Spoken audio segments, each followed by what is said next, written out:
And good afternoon, Vancouver, and to all of our listeners everywhere else. Hello, this is Talk Recovery Radio, and I'm here with my co host, Mr. Darren Gaylor. Hello, Darren.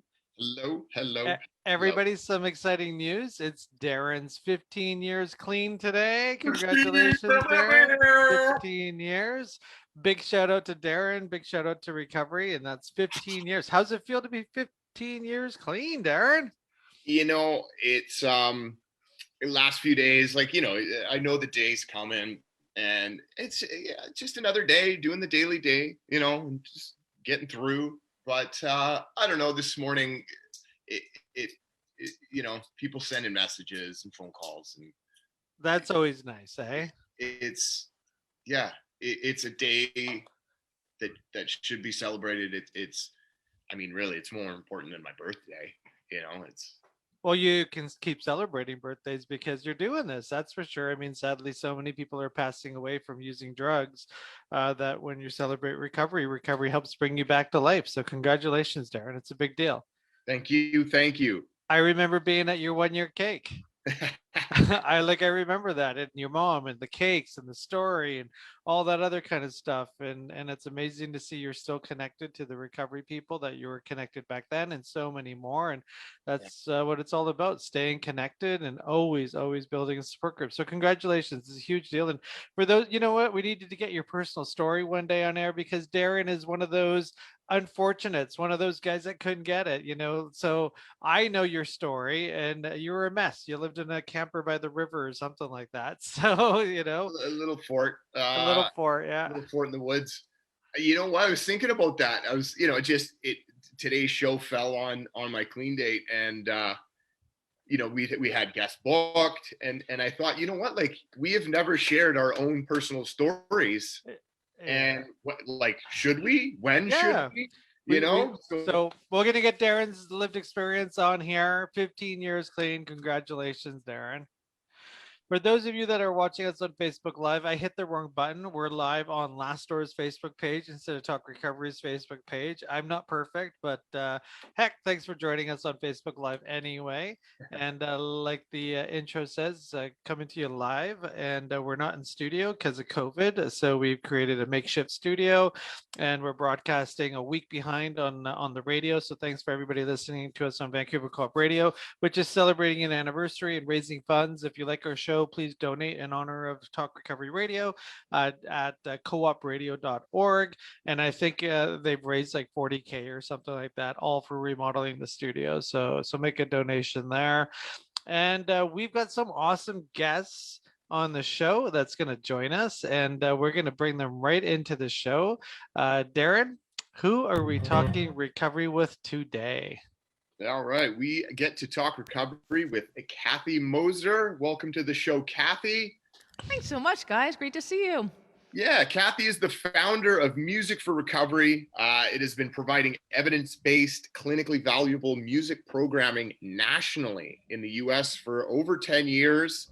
And we're going to talk with Kathy right after a little performance. Yay! All right. Well, I just wanted to say I really appreciate being here, and I really appreciate the work that you do. And I just wanted to say to anybody listening, choosing recovery and getting help when you need it is like the most badass warrior thing you can do. Hey, And Kathy, before I don't think you heard the intro. It's Darren's 15 years today. what? No, I 15 didn't. years That's clean. amazing. Yes. Yeah. All right then. So this song's Yeah. dedicated to Darren. Yeah, totally. So I want to Without say, even like, knowing. yeah, absolutely, man. Walking through the door and getting help is like it's victory, it's not defeat. So we wrote this song with a bunch of women at a halfway house up in Massachusetts, and it's called "My Strength Is Walking Through This Door." And I'm just gonna play like a verse and a chorus for y'all.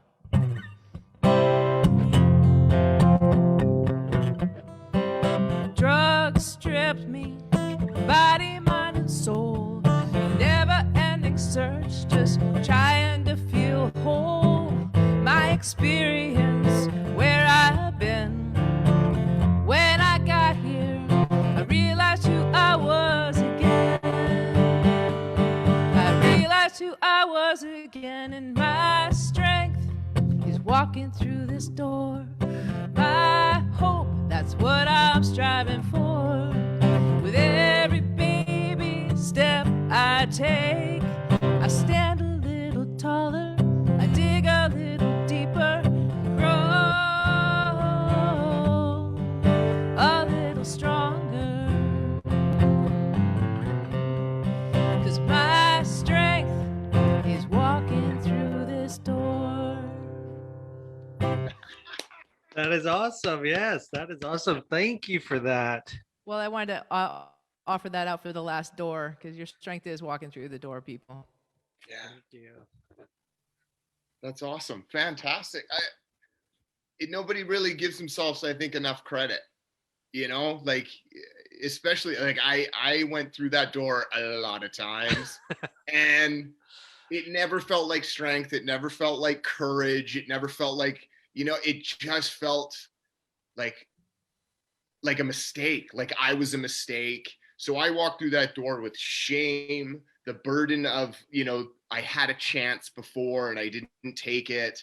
And it's a nice reminder. And I think it's an important message that, like, whether it's your first time or 31st time walking through the door, it takes strength. I appreciate that message. Totally, man. And that's where we like take out the stigma, like remove the stigma. I think everybody tried to quit, like either before they got help or after they got help. Like almost nobody just like woke up and said, this isn't working. I think I'll stop now. I mean, some people did, but they weren't like me, I'm glad you brought up stigma, because so many people think that, stigma only falls in the substance use and the action of using substances.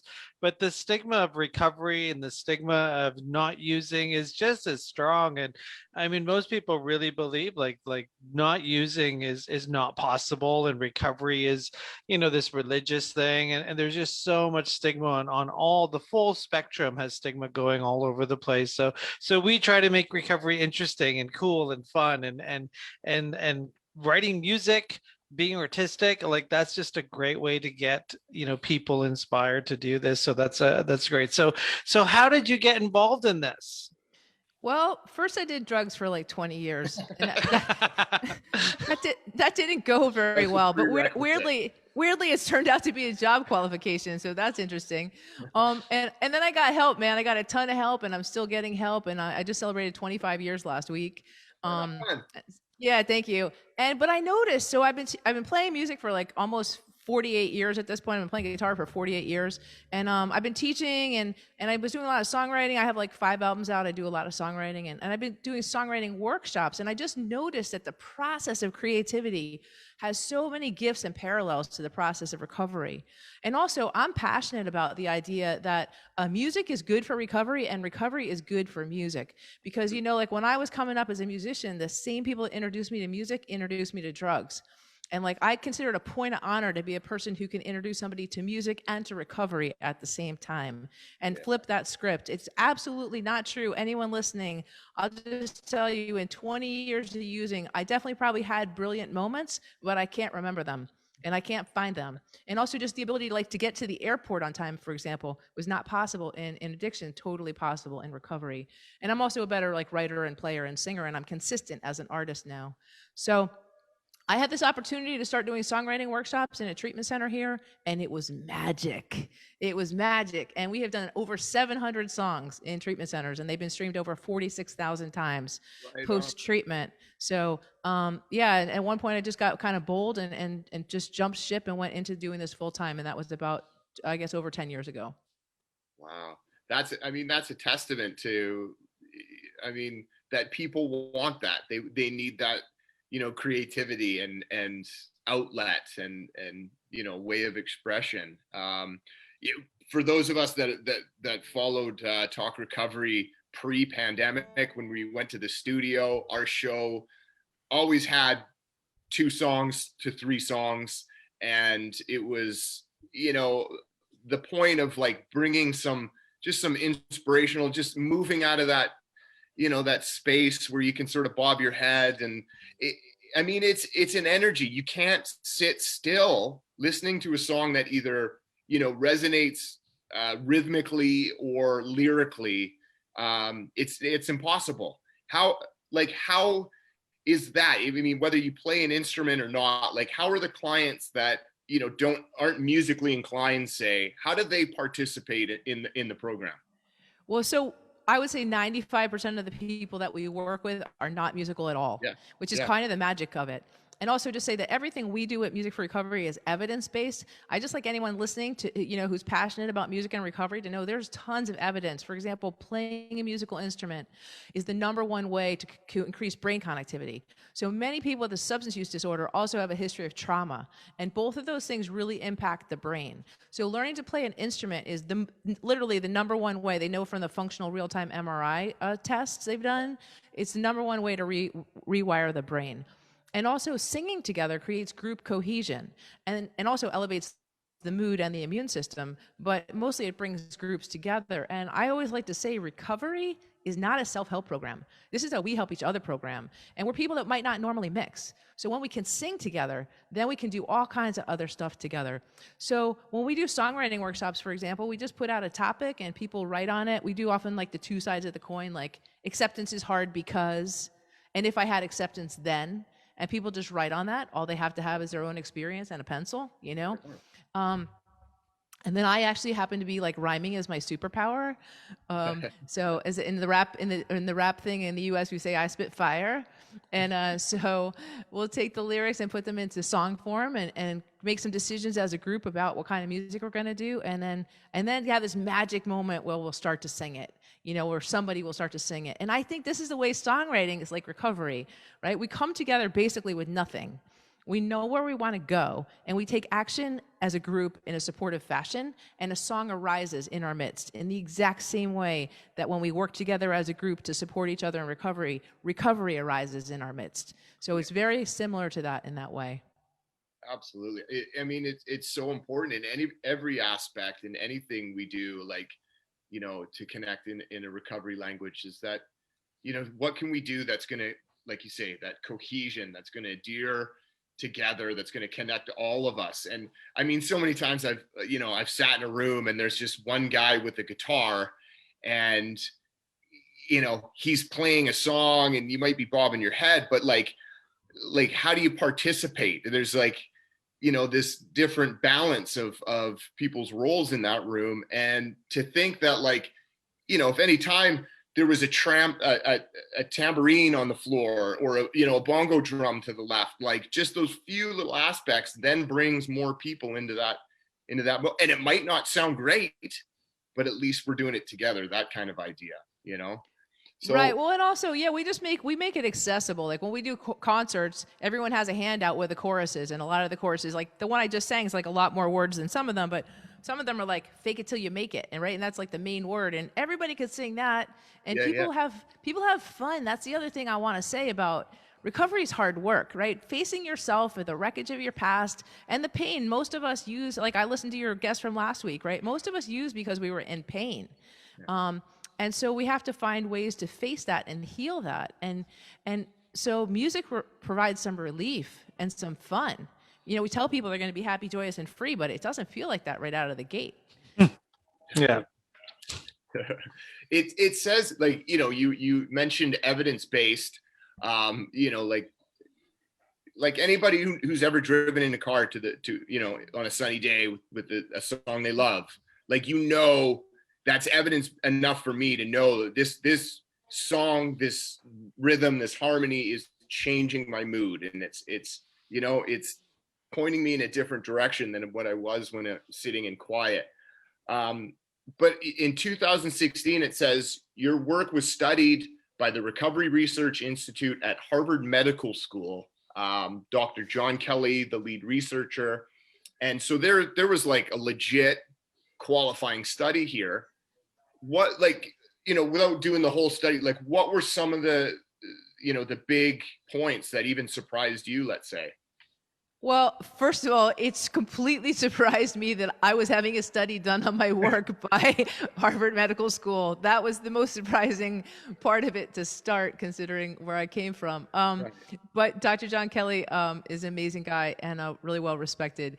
So he was studying the songwriting aspects of what we do and also the concert aspects of what we do, and doing like before and after qualitative data studies. And again, like, I'm not a doctor or a graduate student at Harvard, so the thing to me that was the most pleasing was that we could show what we already could feel was that it was bringing groups together. And then it also instilled a sense of hope, and also just from the treatment center's perspective, also helped retain people in treatment. And that's important because people need time to recover, right? They need time from their insurance company, they need time from their family, they need time.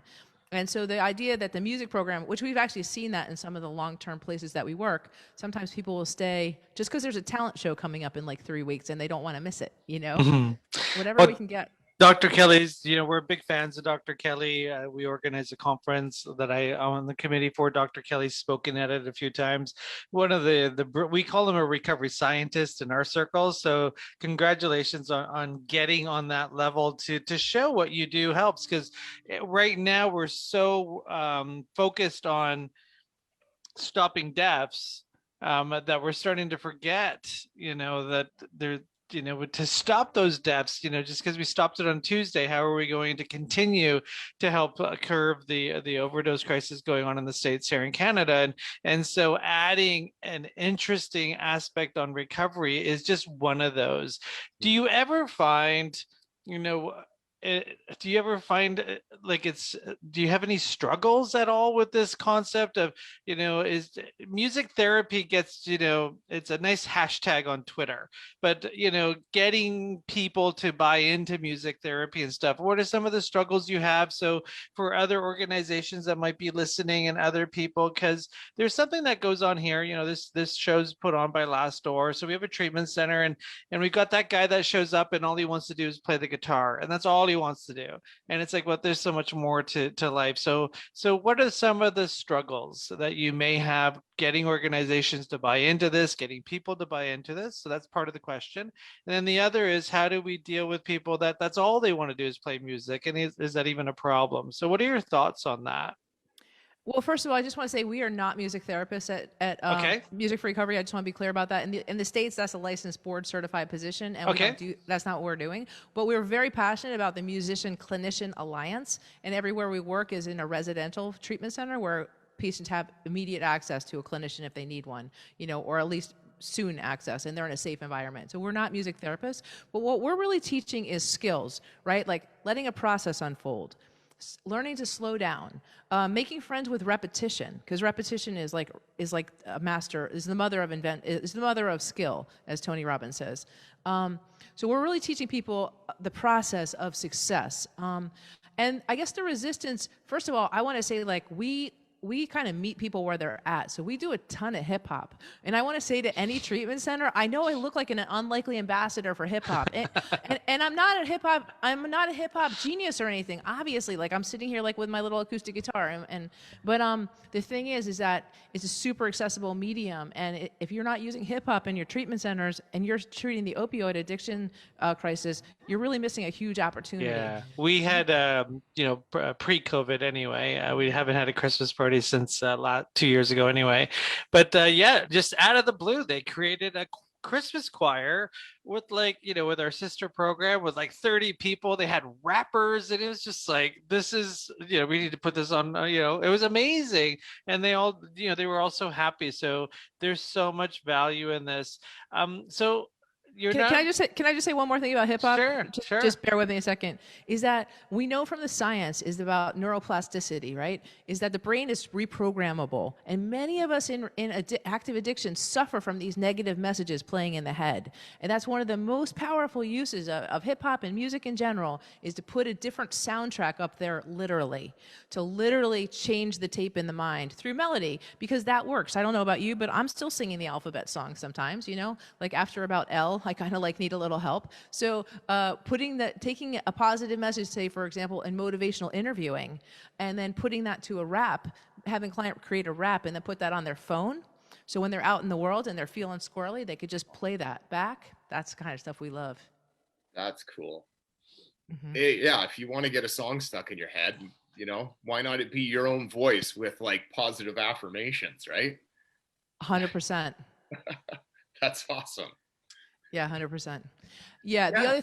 The other thing is too, I just want to say, one of the things we do is talent shows, and I'm kind of on a little tear about this as well as hip hop, is that many places do a talent show, and I really encourage places, or anybody that's going to do a talent show, like Michael Jackson, for example, who was one of the best in the world, right? I just watched the This Is It documentary, which is the taping of his rehearsals for the concert that the tour he didn't get to do, right? But they have the best producers in the world, the best dancers, the best musicians, the best lighting directors, the best pyrotechnic people, the best everybody, and him, and he was the best. They rehearsed every day for 5 months.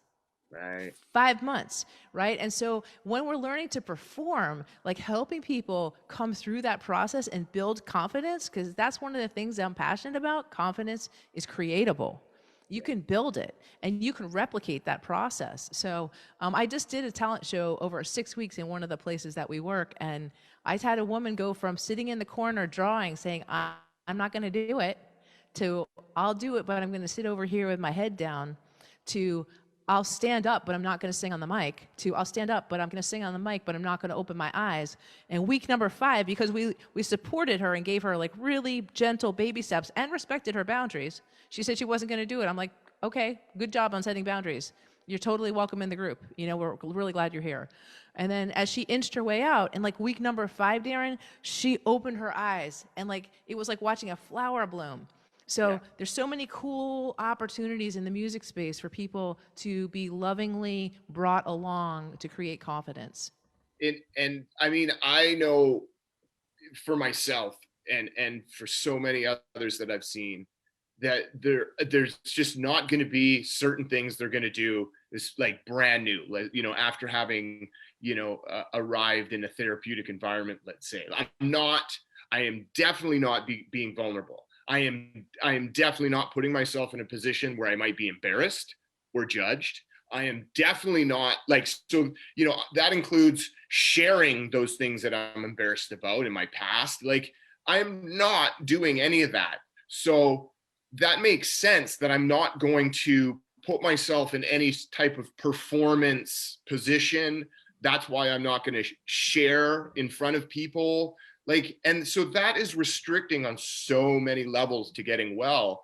And if you can, you know, give somebody an environment where they're starting to do that, they're starting to maybe look foolish or feel foolish in front of other people, that's a huge psychological, you know, step to what they eventually need to do to get well. And, you know, that's like, whether or not people understand that that's what's happening, like, there's the people that are in a choir that would prefer to be in the back row, right? You know, and then there's the ones singled out, and who's to say that they're going to stay there? I love that story that, you know, this, the more times that individual does something, you know, the more comfortable it becomes. And that's the story of recovery and getting well. That's right. Awesome. But music's like the spoonful of sugar that makes the medicine go down, right? People get clean because we have to. People play music because they want to. Yeah. And so when we can bring somebody, and then like we do that group, and then we end it with an integration sheet. Like, what did you learn out of this process? What was surprising? What worked for you? And how can you apply that in the rest of your life, you know? I've got a couple questions. So we've got lots of different types of viewers here and listeners, you know, people that work in the industry and then people that are in recovery. So for somebody, let's go with the industry first. So somebody that works in a treatment center, is a counselor, has a practice, private practice maybe, you know, how do they get music for recovery in their practice, in their treatment center? Is it just you, or is there people across North America virtually with COVID? Yeah, we have a team of people. We do trainings all the time. I'm doing another training tomorrow. We're also happy to, I don't know if you saw our tagline on our email, but it's that evidence-based clinically integrated music programming will become standard in treatment centers. That doesn't say that we're going to do it. It just says we're going to try and make that be true. So yeah, they can contact us at musicforrecovery.com. And we have a lot of super simple tools. You know, there's just a lot of really easy tools, like free instrumentals off YouTube and a rhyming hip hop dictionary. You know, like there's just like a lot of super simple ways in, using GarageBand on the Apple products. I don't mean to be promoting anything, but just a lot of people have that already on their phone. So yeah, they're welcome to contact me, Kathy, at musicforrecovery.com, and I'm happy to be of service in any way. And do you have anything for people that aren't no longer attached to a service, but want to do music for recovery, try a new thing? Do you have anything in that for that population? Yes, I'm glad you asked. Thank you. We do virtual lessons on guitar, ukulele, keyboard, vocals, performance, and songwriting, including hip hop and just other songs as well. And what I love about that is, like, I have a client I'm working with now. She said a couple weeks ago, she said, I've been working on self-love with my therapist for a year, but I never really understood how to do it until I started playing guitar. Because, you know, learning a new instrument, we have to like love ourselves while we suck. I mean, that's the journey of music, right? Is you're not competent. And so you have to learn how to love yourself and take care of yourself and be successful in getting more competent. So yeah, we teach all those lessons virtually. I remember going to like you know, when we would call it the morning meeting in a 12-step fellowship, and there was always a piano in the hall because it's, you know, church is upstairs, and somebody would get on that piano and just like play, you know, sounding like Mozart or somebody, and I'd be like, how'd you have time to learn how to play the piano? Like, you know, I just had time to use, you know, so I always get past. I don't play any instruments, but you know, it's something that I've always had an interest in. So it's if you're listening and you want to have new hobbies and you want to you know, have a different tape to play, definitely contact Music for Recovery. You're listening to Vancouver Co-op Radio 100.5 FM Talk Recovery. We got two guests going on right now, and we got Kathy Moser on air right now. Kathy, you see that big crowd behind me? I do. That's Recovery Day here in my neighborhood, and we're hoping to get a pre-COVID Recovery Day happening. Probably not 2021, but most likely 2022. We'll get back to that, what we used to do. So we're definitely going to give you a call. I want to bring you up to just do a live Music for Recovery, you know, thing. So we need to talk about that and what that looks like. And we got a year and a half to plan it. Okay. I'd love that. Thank you so much. Yeah, that would be so much fun. There's something definitely interactive. That would be super great. Darren? Well, there was a clip or something that. Oh yeah. One last. Oh yeah. All right, yes. Yeah, I think I need to let you share screen. So let me put you on share screen. Multiple participants can share. I love Zoom. Yeah, so stay tuned. We have Peter Alessandria coming up in a few minutes. We're speaking with Kathy Moser from Music for Recovery. And it looks like we have a nice little video here. All right, so this is a song we wrote with 35 men in the living room of their sober living. And you'll just hear, I think, everything we talked about how they're having fun and they're working together. It's like about a 30-second clip, and it's called Persevering Through the Pain.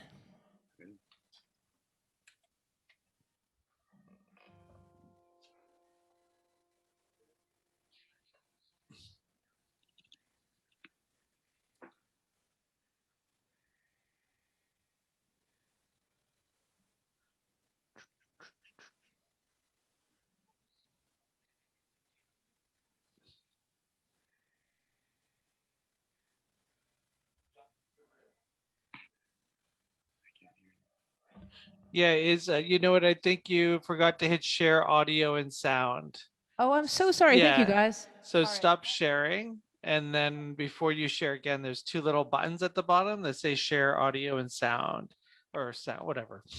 There's the same thing. Off your head, and I'm like, okay, she hears something. Yeah. All right. Where is that? I'm so sorry. So go to, so stop share, then click share screen, and you see all the windows pop up on your computer. At the very bottom, there's two little tick boxes. Yeah, I got share sound. Yes? Perfect. Yeah. Sorry, guys. No worries. I haven't had that problem before. And that's your Zoom lesson for today to all our viewers. You know what? It's not going to let me do that, guys. So you know what I'm going to do?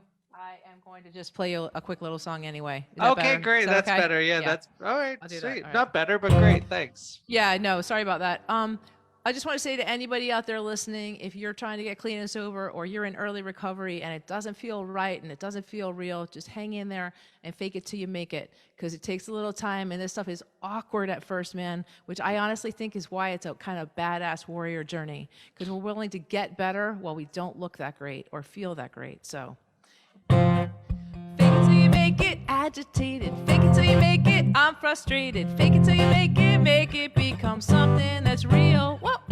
Fake it till you make it, agitated. Fake it till you make it, I'm frustrated. Fake it till you make it become something that's real.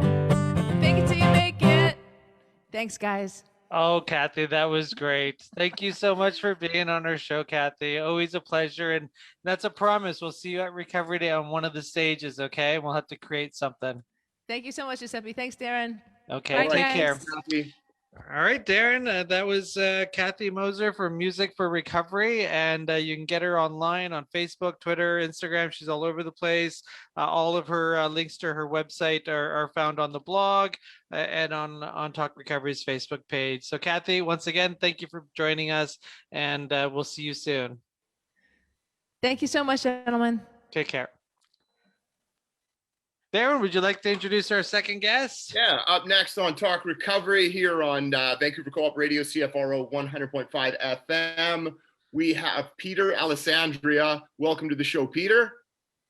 Thank you. Thanks for having me, guys. Right on. We just wanted to make sure the audio was good. So Peter's written a book, Be Bigger Than You Think You Are. I mean, how big do I think I am? I guess is the question. Are we right? Are people usually a little bit off compass on that call? What was your experience with that? Well, this book is about me learning how to believe in myself. So, being bigger than we think we are all depends on where we're starting from. Right. So I was kind of starting from a pretty low place. And so for me, being bigger than I think I am is stepping into a creative life, stepping into a life where I make a contribution, coming out of the shadows, coming out of the shame that characterized most of my addictive life when I was acting out in my addictions. A lot of shame, a lot of hiding out. And so this book, while not a recovery book, is about stepping into a bigger life, a sober life, a life of service, a life of contribution, and frankly, having a little more fun with my life. I love the title. One question that pops out right away for me is I remember coming into recovery. I remember getting into this world, and I remember going to these meetings where people were talking about humility and your place in the world, and I remember being like, who I am, this kind of attitude. So how, maybe this is a deep question. How do you find humility and having a conversation about being bigger than who I think I am? So that was something that really was like, I'm really interested to hear what your thoughts are on that. Well, that's a great question, Giuseppe, and I appreciate that. I've heard other people mention that. My experience is that, and maybe you guys have had this experience both in and out of recovery, life has a way of humbling us if we're too big for our britches. So I'm not talking about grandiosity. I'm not talking about, that egoic attitude that some of us can cop.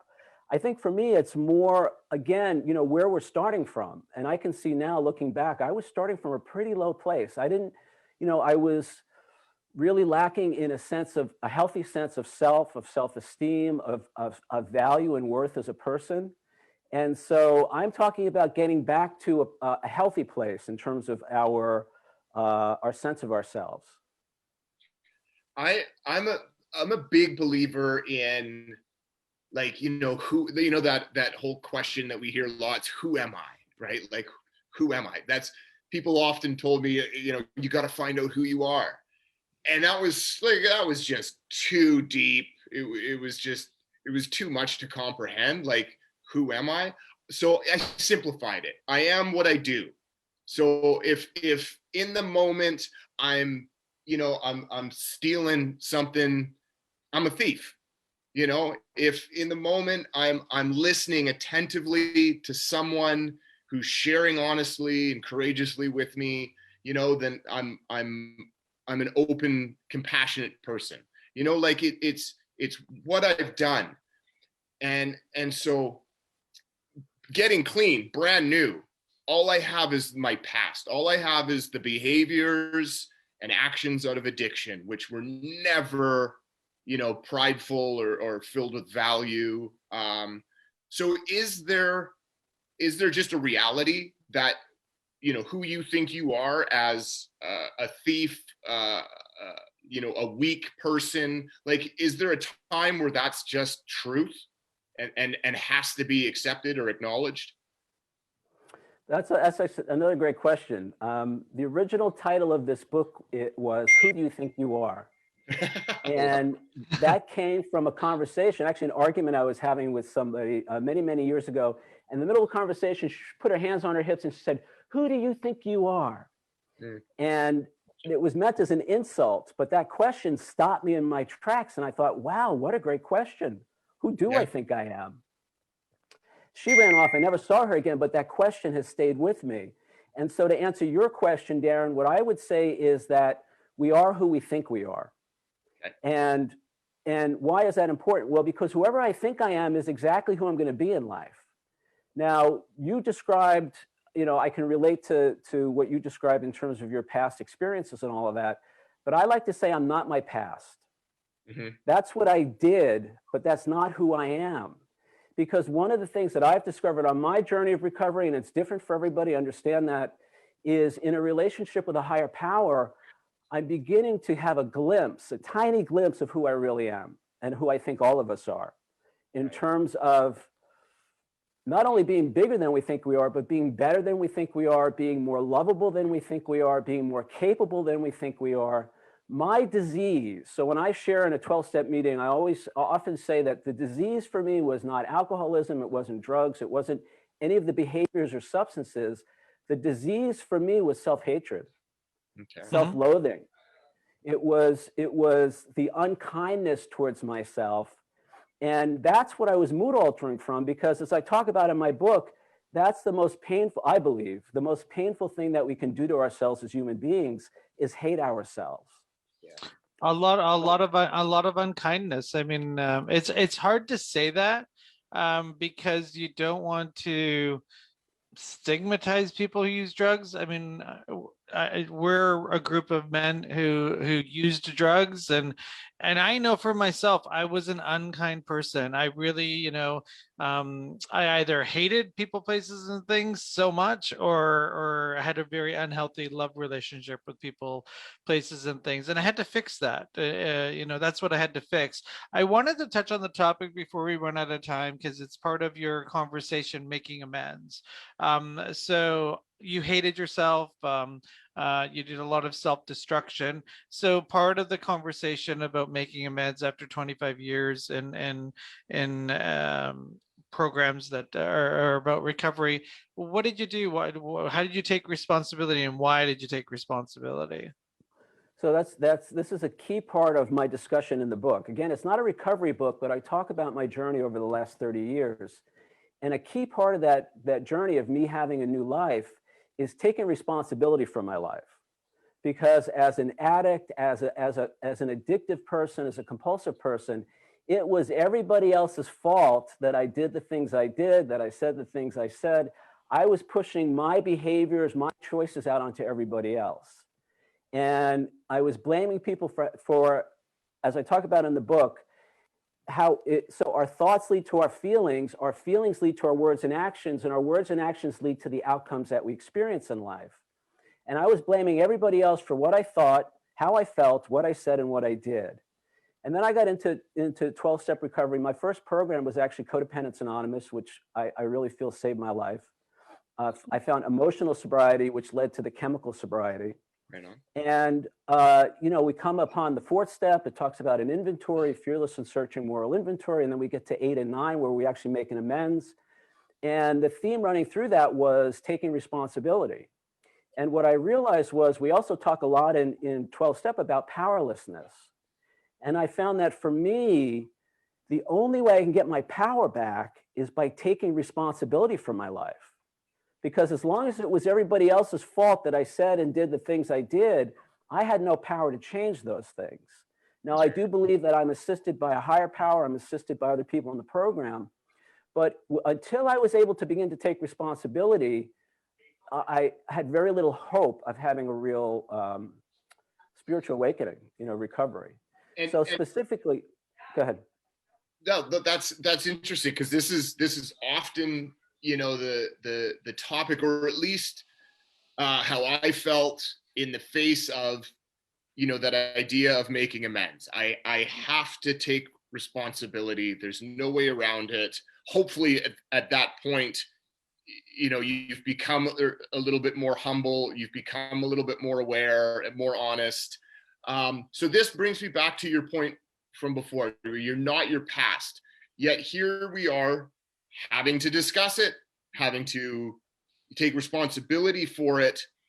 And often that narrative, you know, I'm not that person anymore. I think in an unaware, unconscious person, they're denying some of the responsibility by I'm not that anymore. So do we get a buy, and how much do we have to maybe accept, you know, in those moments of amends, that this person is looking at us like that person, like that encounter from the past, you know, that harm that was caused from the past. What's your thoughts on that? So I think the point I would say is we don't deny our past, but the past doesn't have to define us. Now, I wouldn't be sitting down making an amends to somebody if I wasn't willing to look at my past and say, this is what I did, this is the effect it had on you, and I'm here to apologize, to make an amends. Right. But the first thing, the most important thing that I had to learn about taking responsibility is responsibility is not the same as blame. Responsibility is not about liability.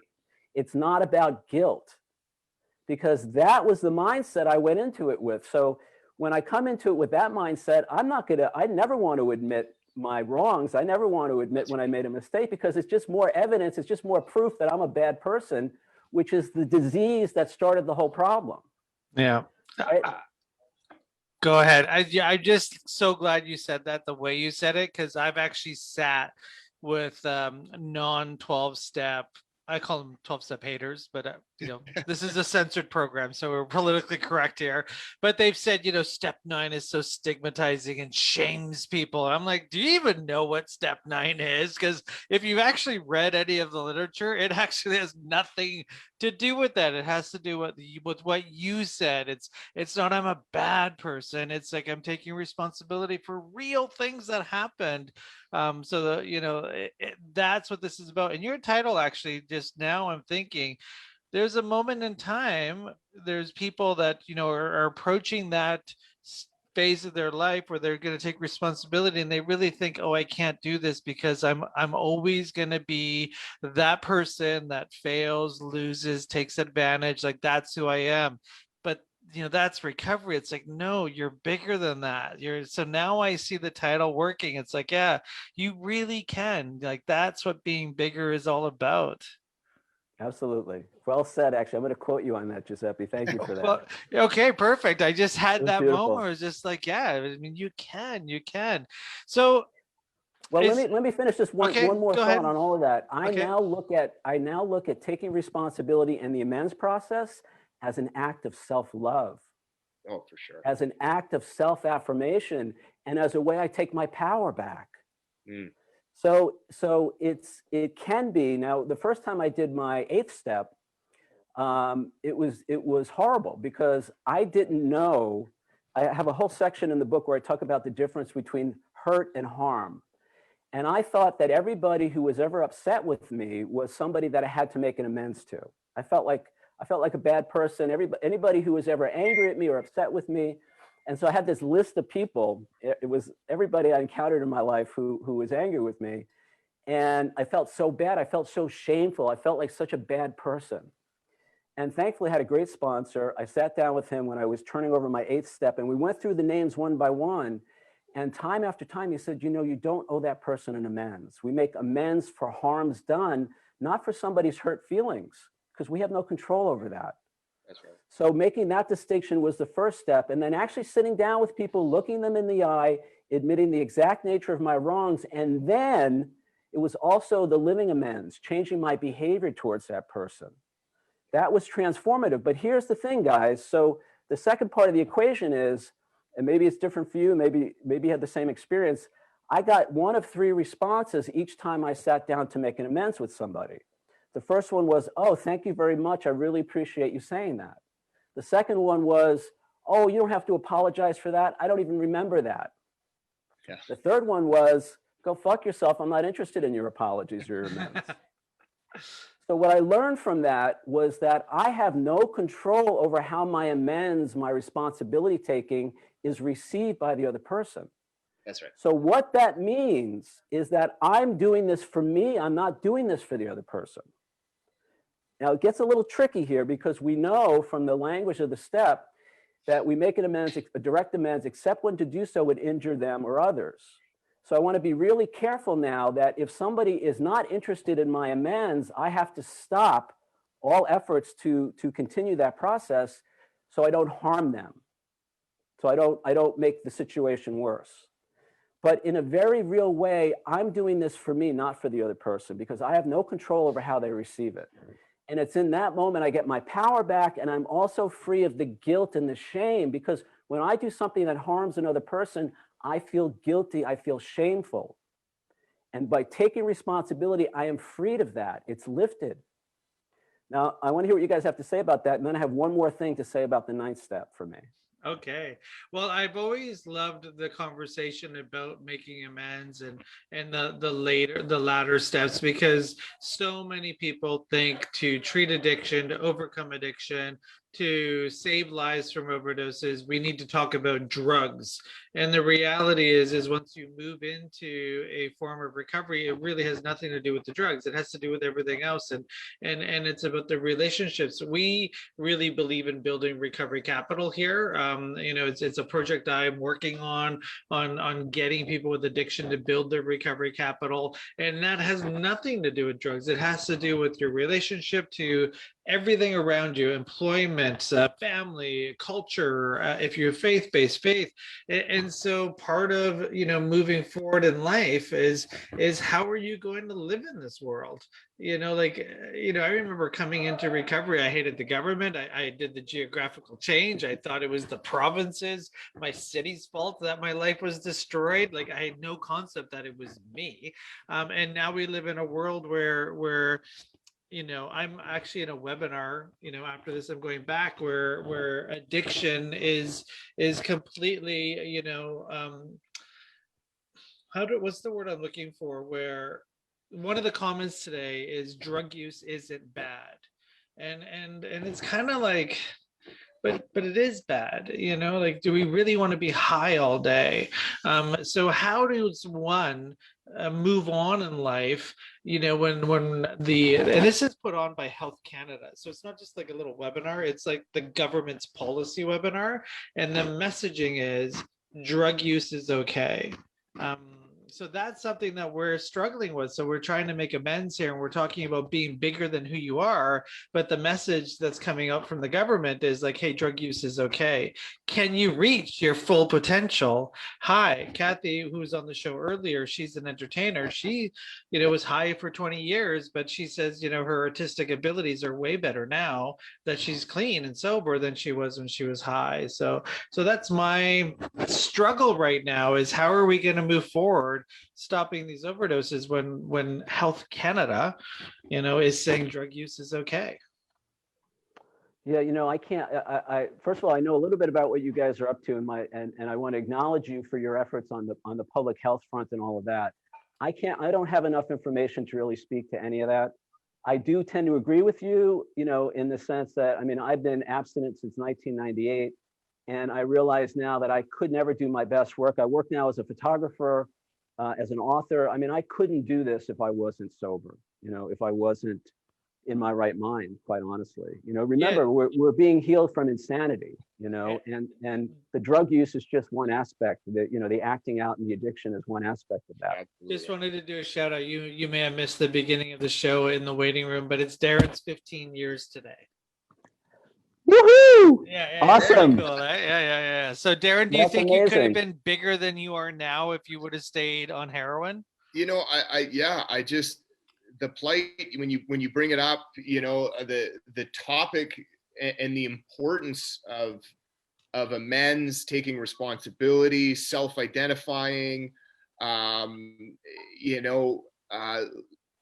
really trying to believe in more than what I had just done, or what's resulted out of being in addiction. Like a lot of it is affirmation, and I just think no, like, no, safe supply or a methadone, course of 5 years.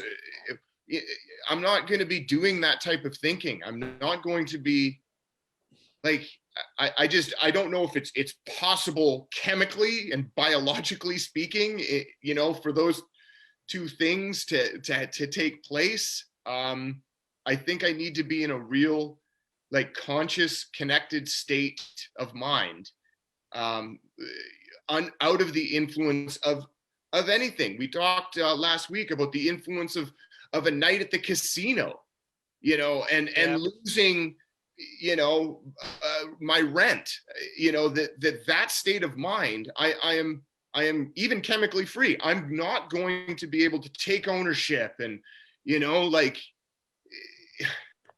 clouds are judgment. Yeah. Clouds are judgment. Clouds are ability to make choices and decisions. Yeah. I didn't mean to cut you off. Go ahead. No, I was just, you had one more point there that we wanted to hear. What was your other point that you wanted to So bring up? actually, I want to make 2 points. So the one point, okay. With regard to the 9th step, the most important amends I made was to myself. Now, I know that there are different schools of thought on this. One of the blessings for me of Codependence Anonymous was the suggestion that we put our name at the top of the list, and when we make our 8th step list, and then when we make our amends, I actually sat down and made a formal amends to myself, and that was life-changing. Same that here. That was the most powerful amends I've ever done. I'm happy to talk more about that at another time if you guys want. Yeah, but what I want to come back, Darren and I both come from the last door world. That's the number one amends you make always while you're in treatment here is you do an amends to yourself first and God. Yeah, so for those that want that one. And then the other thing I was going to say real quick with regard to chapter 5 in my book, the title of chapter 5 is Decision Making and the Desire to Feel Better. And what I found that for me is that everything I want, everything I do, everything I want to have, it's all out of a desire to feel better. It's not feel good, it's feel better. And that's a really important distinction. And I realize now that when I was acting out in an addiction, I was trying to feel better the only way that I knew how to do that. It was totally dysfunctional, self-destructive, and all of that. It lasted 30 seconds. Sometimes, yeah. Sometimes yeah. Sometimes less. And so it's that desire to feel better, and that doesn't make me a bad person. And what I got now from sitting in the rooms and hearing other people's stories is there's another way to feel better. There's another way to live my life that I don't have to mood alter. I don't have to numb out. I don't have to try to escape from my life. There are other ways to feel better. So, and I have a whole thing in here, again, not necessarily a recovery book, but I talk a lot about this stuff in this book. Yeah. And that was one of the sounds like it, and it sounds like, I mean, I've found, no matter where I've gone, as far as, churches and not going to find myself because I'm lost, but just because I was there with someone or whatever, like I see the parallels, within the 12-step community. And no matter what it is, even if it's a personal trainer or dietitian or what, like, there's this whole aspect of, of ownership, responsibility,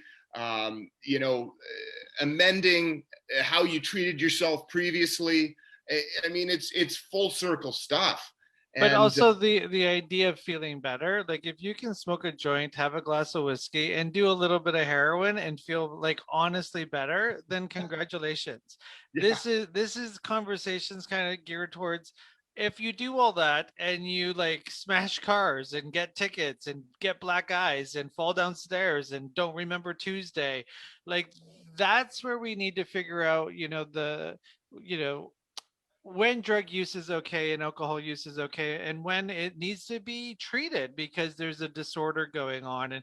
And so if you're listening to this show, like, this isn't like don't drink and don't use drugs. Like, if that's your cup of tea, congratulations.